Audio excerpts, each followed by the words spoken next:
Well, we are here in the gorgeous ruby red 2 gen, the 12 valve, the 5-speed, the 4-wheel drive, the high tech, no, not that high tech, but it does have CarPlay and Android Auto and all that stuff. And it's got the saddle leather interior, all that jazz, the gauges. I mean, dude, it's desirable. I mean, you get all of the pre-emissions, old school cool that you love with some of the fancy new stuff. And you still get this. I mean, come on, it's hard to beat. If you want to enter to win this truck right now, lmpgear.com, you can enter to win this truck plus $5,000 in cash, just like we've done since late 2017. We've been in the game a long time, okay? There's people that have stepped into it like way after, and they're like, we founded this new idea of calling giveaways. It's like, dude, I've been in it longer than you, bro, and I didn't even start it. This has been around for so long, like Diesel Brothers and these other companies, they've been around for, like, it's been a thing forever. You know what I mean? Now, I guess just everyday influencers being around doing it, like myself, yeah, maybe that's newer within the last 7 or 8 years, but it's not this new concept, okay? It's a business model that's been around a while, but you can enter to win. We've been long-term established. We've taken care of our customers. We've been around a long time. If you want to enter to win a pristine, minty clean, pre-emissions diesel truck, one of the most desirable, we always try to find the most desirable configurations we can. Link in the description below. Anything you buy is going to get you 100 to win the truck, plus the $5 grand in cash. We're on our way today. We're going to be getting registration and plates for the new trailer, but we're also going to be going to and picking up some goodies for the trailer to get this thing spec'd out and ready to rent. And so I was going to take you guys along for the journey to show you kind of what I do to get these trailers rented out, kind of what my process is, how it works, and the basic things that I include just to make sure, like, if you're going to rent it, they don't have like basic things that they're going to need as a renter that they don't have provided to them. So we'll get into those details in a bit. Well, look at that. Just dropped the jack. The truck actually lowered on its own. I didn't even do anything. Let's go to vehicle, close all this annoying crap, bed lower mode. It'll actually drop it even lower. Bear, get. Dog's trying to hop in my truck. Yeah, I can just pull away.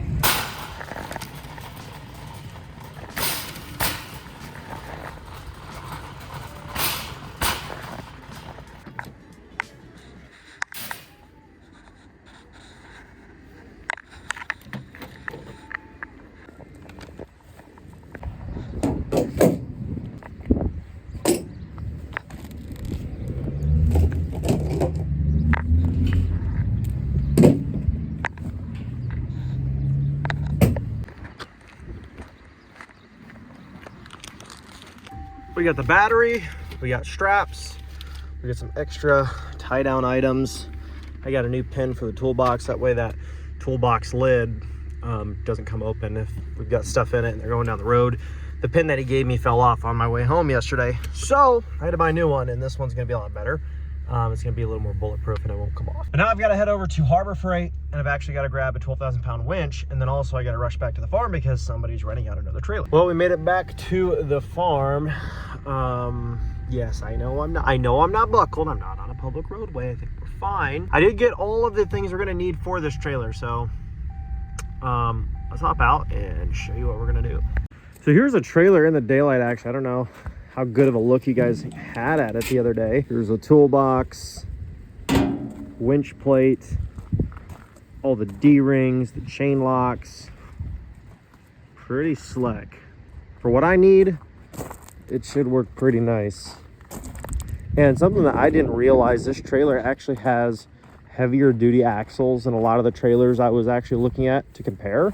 It's got 6,000 pound rated axles. Now, although it's got two 6,000 pound rated axles, the trailer's still technically just rated as a 10K, so it's going to be treated as such. But it is nice knowing that instead of having two 5,000 or 250, 200 pound axles, it's got two 6,000 pound axles.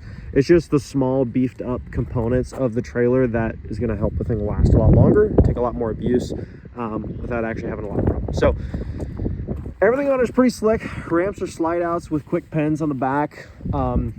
Like I said, lots of D-rings, drop jacks for stabilizing the rear end. Pretty slick. So this is what I'm gonna do for the trailer. I'm gonna be putting a winch right here. It's gonna be a 12,000 pound. It's actually a Harbor Freight winch. And I did actually go ahead. They were having a coupon. It was like $100 off. And so what I actually did is I used the $100 off, but I bought the $100 replacement plan. And it was pretty slick. The way the guy explained it to me is like, you don't need a receipt. You don't need the box. He's like, if you just bring the thing in broken, we'll give you a brand new one. He's like, even if it's not broken and the 2 years is almost up for the warranty, he's like, technically you could bring it in and just say, I need a replacement, and we'll give you a brand new one. Now he probably wasn't supposed to say that. I'm sure Harbor Freight doesn't appreciate that, but he's basically just saying like, they'll take it back no matter what. So I'm like, okay, for $100, that's a good deal. And if nothing else, I've got like, this one will be nice and protected because the winch is going to be sitting right here behind this bump bar. But on my other trailer, that winch is not protected. So if that one gets damaged, I might have to redeem my replacement because I don't have a better solution for that winch currently. I could modify it. I just haven't had a chance to mess with that yet. But we're going to get to it. I got a battery. You need at least a 650 cold cranking amps battery to power this sucker. Otherwise, it will just make clicking sounds and not work. I did get 2 of these 6-foot, 6,400 pound capacity straps. And basically what this is for is if people need to loop this over the axle to hook the winch cable onto it and pull it on up in 2 different locations under the front end, you can do that. And they should be long enough to still connect to each other so you can, you know, nice and evenly pull that thing up. And this is that new pin that I bought because mine fell off on the way yesterday, so that was great. But let's get to it. It's actually starting to rain. That's awesome.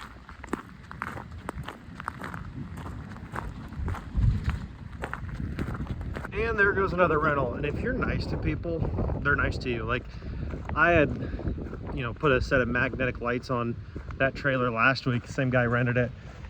And we had the whole interaction was totally cool. He took the waiver very, very seriously, which you want people to. But he's like, dude, he's like, I used magnetic lights. And that was a temporary thing because we had all new lighting, all new wiring, all that stuff. And then he was already booked for it. And the adapter for the new wiring and lighting that came with it was the wrong one. So we had to wait for a new part to come in. And he was cool about it. But when I came in, I'm like, I hate to tell you this, but I'm like, you either can't have the trailer today or you're gonna have to use this set of magnetic lights. We've used them a lot of times. It's never been a problem. But we just gotta make sure you have lights on the trailer before you take it. And he's like, yeah, no problem. So he took the magnetic lights, used them, and he's like, dude, I forgot to put them back on the metal part when I took off. I had just like moved them to load the mower and like set them off to the side on the wood. And he's like, I go down the road and they freaking roll right off and just bust to pieces. So he bought a brand new set. He's like, I got you a brand new set. I'll drop it off when I pick up the trailer for next Wednesday. And I'm like, that works for me.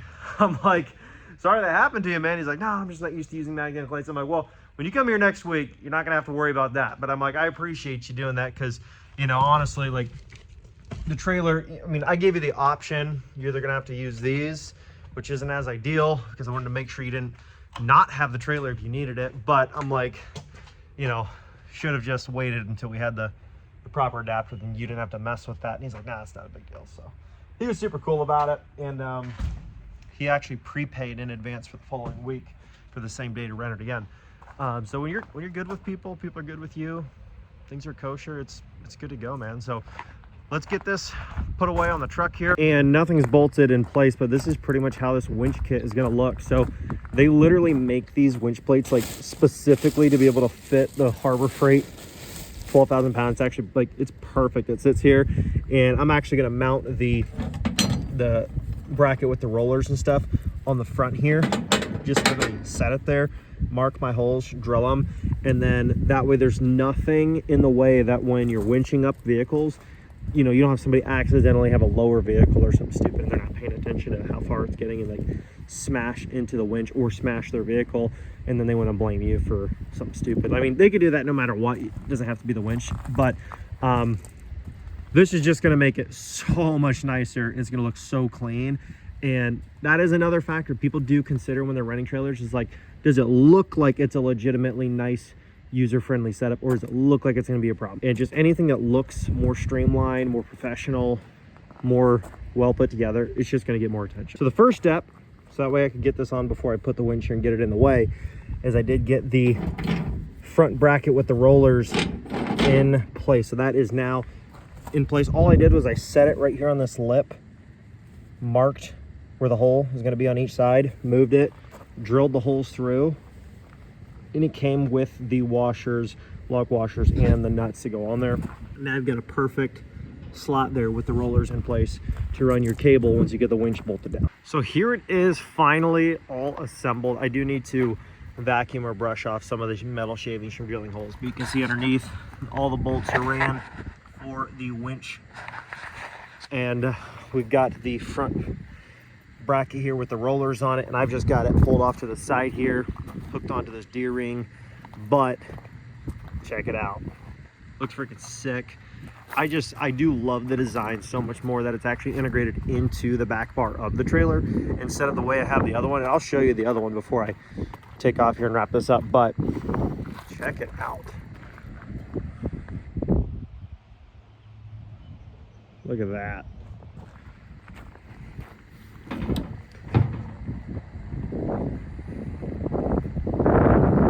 Sweet.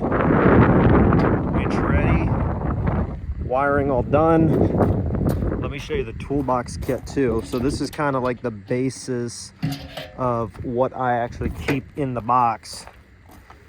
Okay. Winch remote if they request it. Battery if they request the winch. Like if I verify the customer needs the winch, I'll put the battery in here with the winch remote. If they say I have no need for it, I'm just hauling lumber, I'm just gonna go haul, you know, a couple mowers or a couple side-by-sides on a weekend trip, whatever, I'm not gonna put the battery and all the stuff in here because I don't need it to get lost or stolen or who knows what else. If they don't need it, it's not going with it.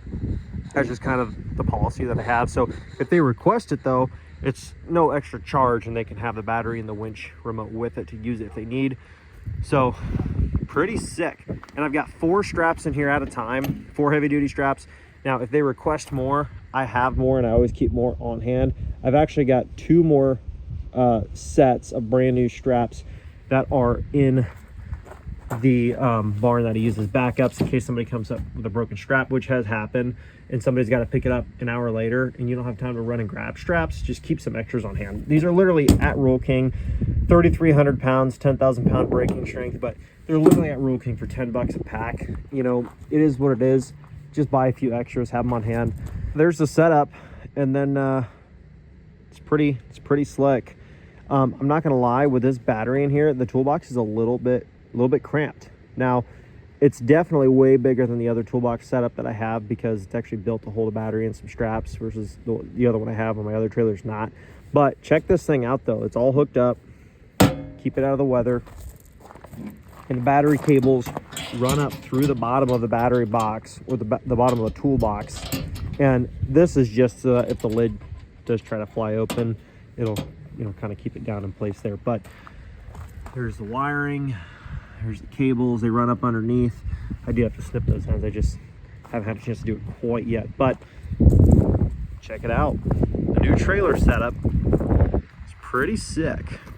So let me show you this one compared to my first setup. And like I said, when I originally had bought this trailer and got it put together, it was mostly just for my personal use for flipping vehicles and stuff. So I didn't go looking for a trailer that had more options that would fit the use of renting it out better, because it just wasn't my original plan with it. But here's the current winch setup I have on this thing.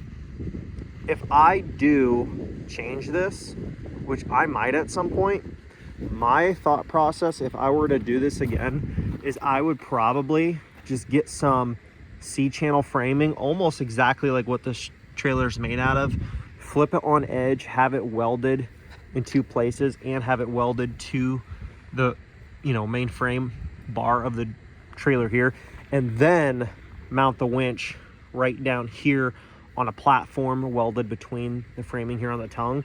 That way, if a vehicle has to pull up so far that the bumper is hanging over this front bump bar, they don't take out the winch. Because right now, the way that it's mounted, it works. I've had guys tow up a small RV on this thing, like literally it was like an '86 Toyota, basically like a Toyota mini RV.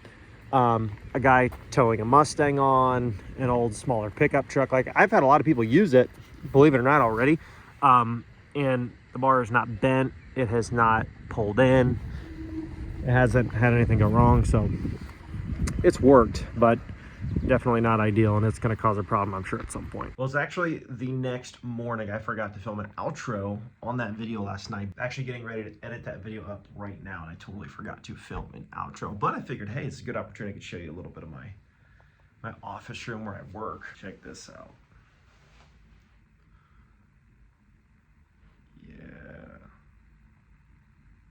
Little sneak peek of the interior of the new home. I'm pretty excited about my office space. This is actually all just like traditional drywall with like some kind of flat paint. And then me, my brother, and my dad, we actually did all the shiplap in here, trimmed it out, and it just turned out awesome. Turned out super sick. I'm really happy with it. And believe it or not, I've got, I don't know, like 8 or 9 more mounts that are still at the taxidermist. Me and my wife, we keep pretty busy filling tags. So actually, I've got this one here. I'm still waiting to get finished, but this is the skull cap right here. Pretty cool. If you guys watch the hunting videos, I actually shot that deer on camera. Some of these deer in here. Just a reminder, that link is always in the description below. It's my outdoor channel. Actually, there's that buck right there. I was just holding that rack. That's him. And I was actually hunting with my 4-year-old son when I shot that thing. But anyways, guys, hopefully you guys enjoyed that video on the trailer rental stuff. That's how I spec'd out my 24-foot car hauler.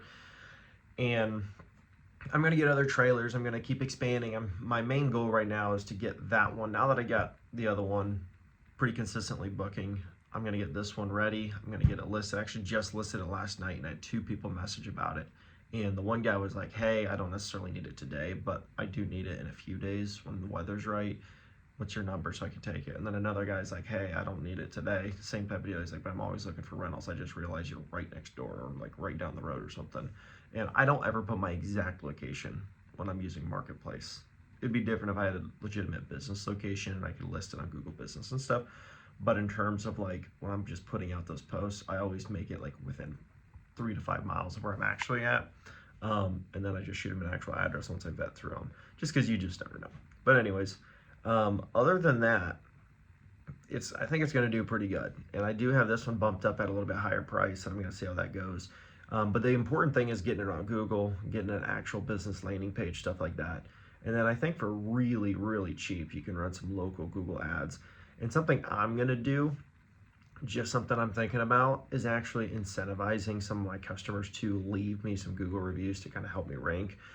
Just do something to where it's like, I'll give you $10 off the rental if you hop on your phone right now before you leave. And, you know, if you're happy with the rent, the trailer, the experience, the price, and all that, go through, hit 3 bullet points on a review. Let me know the best 3 things about your experience, and I'll give you $10 off the rent. Like in the beginning, it's like, yeah, you don't want to lose $10 a rent every time because that adds up. But in the same sense, if it's going to help your business page actually rank better because you have a lot of 4- and 5-star reviews that are making your business come across as more trustworthy to people that are skeptics, you're not asking anybody to lie. You're just saying, hey, give me a good review if you're up for it, and I'll take $10 off your rent. Some people might not care. They might be like, it's not worth my time. But for other people, they might be like, dude, I'll give you a review and you're gonna save me $10. Sure, let's do it. And they'll just hop on. It literally Google reviews are so easy to do. But when I do get into that, I'll kind of let you know how that goes and whether or not it actually was a good strategy and it worked well for me, or if it didn't. And I already kind of am making a list of people that I've rented to before that we have really good experiences. So when I do get my Google page launched, I can leave them like a little note and say, hey man, I appreciate you renting for me the last couple times. If you could leave me a review on Google, that would really help me out. And some of those guys, they would just do it anyway because they're super cool. So anyways, guys, thanks for watching. I'll catch you in the next video. Peace.